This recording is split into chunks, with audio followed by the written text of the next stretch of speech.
Welcome to part 4 and final video of this cabinet build series. In this video, I'm going to show y'all the majority of the install and give y'all a few different tips on when installing your cabinets to make it a little bit easier. So if you want that information, watch the whole thing. If you're not really interested, just go ahead and fast forward to the end and you will see the final reveal of the cabinets, which turned out beautiful. So check it out. In this first clip here, we're just finishing the pull out for the drying rack and we're just popping these aluminum rods in here. So the first step for me when I show up on location, if this is a finished house, is I go in and measure out where the base cabinets are going to be, and I go ahead and cut the baseboards out, which is what you see me doing right here.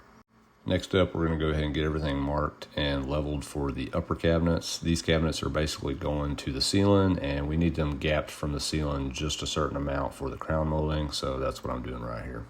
I'm also using my stud finder right here so I can see where I'm going to be able to mount all the cabinets prior to getting them up on the wall. I'm not sure why in this video that it looks so crooked, but I did measure it and level it, so I know it's just right. Must be the camera angle.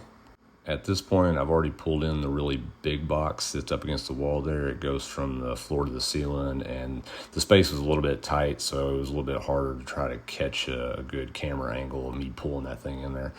So right here, I preset my screws inside the cabinet box, and then I have my mount, a little excess piece of trim that I just set the box on top of, and then all I have to do is go up and anchor that top screw. This is a great option for installing cabinets if you're by yourself and or don't have some type of lift to hold the cabinet in place while you're anchoring it. The only thing I would suggest is if you're going to use a piece of trim and screw it into the wall like this, is that one, you either have some touch-up paint to touch up those small screw holes, or just make sure it's getting some type of backsplash or something like that, and in that case, you don't have to worry about it anyways.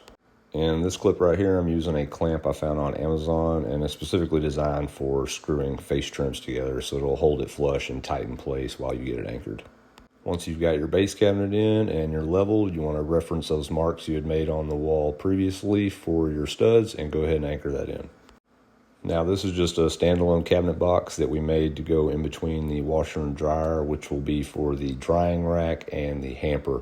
We didn't anchor this one to the wall because they wanted the ability to move it away if they needed to. So we've got all of our cabinets mounted. We're going to go ahead and do the trim out part. We designed these boxes and the crown and additional trim to match the kitchen in the house. So the finished product looks a little bit different than I would normally do it, but sometimes when you're doing custom cabinets, you're going to have to do it to match the rest of the house. Which in a weird way doesn't really sound that custom, but you get what I mean.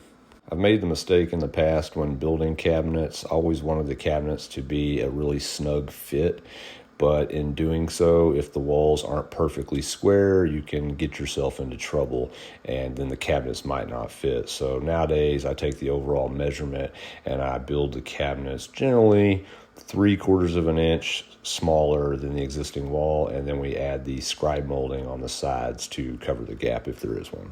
These upper boxes are one solid box, so I don't need this trim that I'm adding right here, but it is done that way in the kitchen on this house, so I'm doing it to match. Once all your trim is in, we're going to come back and go ahead and putty the trim holes and caulk in all the angles. So I like to use putty for the trim nails on the trim because it doesn't shrink as bad as the caulking, and so if you use the wood putty, it just hides it a lot better. I like to give the wood putty in those trim nail holes about 30 minutes or an hour if I can, and I don't come back and sand the excess wood putty off. I just use a damp rag and wipe the trim down. I didn't get a video of it, but once I was finished here, I came back and went ahead and did all my cut in for the paint touch up for the trim and for the walls. So after that, all that was left was to go ahead and throw on the hardware and get the hinges set and get the doors hung. All right, so I hope this video was informative and helped y'all.